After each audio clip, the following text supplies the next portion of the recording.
And turning to Ireland, Commissioner Hogan, what are your views on Ireland's commitment to the EU and its future as the only English-speaking and common law jurisdiction once Britain exits the EU? Well, I think this is a great opportunity for the Irish government and the Irish people to work together with the other 26 member states of the European Union, because Europe has been very beneficial economically and socially and culturally to all of the people of Ireland. And we now are in a great position, in my view, as an English-speaking country, as a member of the European Union, as a single member of the single market and involved in all of the positive benefits that has accrued to Ireland, that we are well placed now in order to take advantage of the new opportunities that will emerge in a post-Brexit situation. Of course, we have to manage the relationship that we have politically with the United Kingdom and the enormous trading relationships we have with the United Kingdom. And companies and indeed the government are introducing new policy initiatives in order to manage this particular process, particularly during the recent turbulence on the currency. So I think that there is very important that the Irish authorities understand that the decision will be made in Brussels, not in London, in relation to the outcome of these negotiations, and that we have to build alliances and build bridges with all of the other 26 member states to get the best possible deal for Ireland. And Michael, your clients and what you're seeing on the market, how important is Ireland's commitment to the EU for them? Absolutely vital. I think Ireland is in an amazing position now to act as the bridge between the UK and Europe and between Europe and the UK for the reasons that you've outlined. We're English speaking, we share many values and a common law system. And I think it's impossible to overestimate the level of disruption that post-Brexit planning is causing for businesses in the UK. And to the extent that you can minimise any of that disruption, that's very important. And so dealing in an environment which is English speaking, which has common legal principles, helps to minimise that disruption. And we're certainly seeing that from our clients who are recognising those advantages for Ireland. And Commissioner Hogan, with respect to the major public policy and regulatory matters that have to be taken into account in Ireland in anticipation of a hard Brexit, what do you see are the major issues there for Ireland? Well, I suppose President of the European Council, Donald Tusk, said recently that it's either a hard Brexit or no Brexit.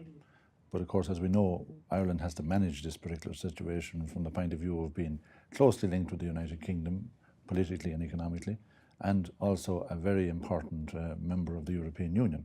And Ireland will continue to be a member of the European Union, which is something we have to keep saying loudly, because sometimes members of the European Parliament who see our dependence on the UK certainly may get some impression that we may wish to leave as well.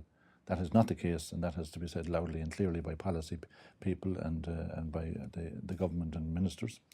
And secondly, of course, we have to look at how we can manage the short-term difficulties and challenges that we're going to have. And we see that in the agriculture and food area, in my responsibility. We see that with companies who have 40% of the trade and agriculture goes to the UK. So we are working closely with the Irish companies in the European Commission to see how we can manage the currency situation in the short term, but also what is the structure likely to be on the island of Ireland, where there's an enormous amount of agricultural and food activity, as well as other trading activity north and south.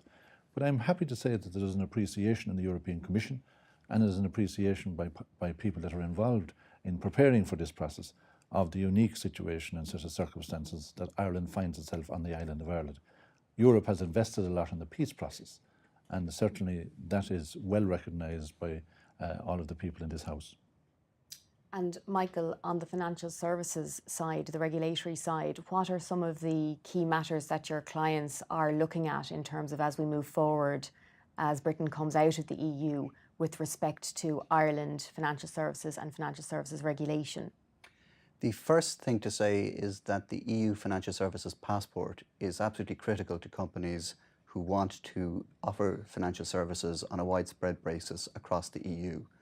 And clients of our clients, the customers of our clients, are telling them that that passport and the availability of that passport will be very important to them into the future. That means that our clients are planning to ensure that they will always have the certainty of a passport under EU regulation, and are establishing subsidiaries and preparing to move any operations that they traditionally passported out of the UK into other jurisdictions like Ireland. Ireland's advantage is that the central bank has huge experience in this area. They already regulate insurance and reinsurance activities, asset management activities, banking activities, trading and clearing activities, MiFID activities, the full range of financial services. So what they will be asked to do is nothing new. They will simply be asked to expand the scope of their existing activities. On the financial services side, Ireland is already a significant gateway jurisdiction in terms of financial services and the financial services passport and passporting throughout the rest of the EU. Post-Brexit, how do you see that Ireland could further improve its financial services proposition?